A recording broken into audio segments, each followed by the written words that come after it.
kjo është një aktivitet që kemi planifikuar për vitin 2025, është java e ekonomisë formale dhe tregtisë së ndershme, është pjesë e platformës Kapitali Online, ku do të flasim për tema që pse është me rëndësi të formalizohet edhe më shumë ekonomia, duke marrë parasysh që ekonomia e Kosovës ka një shkallë të lartë të informalitetit, pastaj për tregtinë të ndershme, sa jena të ndershëm në tregtimin që e bëjmë, dhe këtu i kemi ATK-n, doganën dhe autoritetën e konkurencës, që janë institucionet kyçe që bën implementimin e politikave, do të thotë dhe politikave ekonomike për reformim, për ulje të informalitetit. Dhe unë besoj që do të kemi një diskutim të frytshëm, do dalim me disa konkluzione dhe do të jetë një aktivitet i përvetshëm ku do të mbledhemi, diskutojmë dhe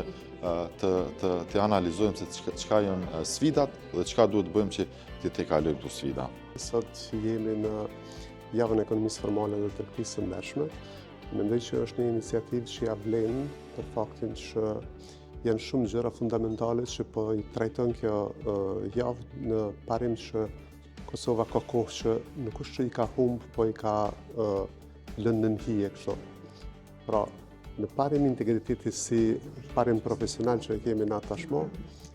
ka buru në një aktivitet ose në një parim që Kosova ose shqiptarëve kanë pasur me shekuj. Pra dhe është thurë me një fjalë jashtëzakonisht të shkurtër, të mirë që është quajtur besa.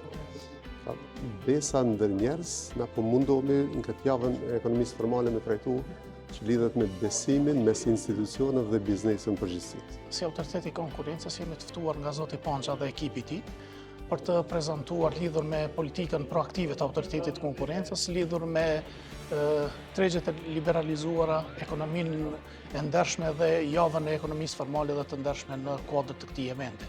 Autoriteti i konkurrencës zakonisht të kohëve të fundit zakonisht është mjaftueshëm i pranishëm dhe proaktiv në kuadër të ndërveprimit ndërinstitucional dhe bashkëpunimit mes institucioneve, si dhe palëve të tjera të interesit.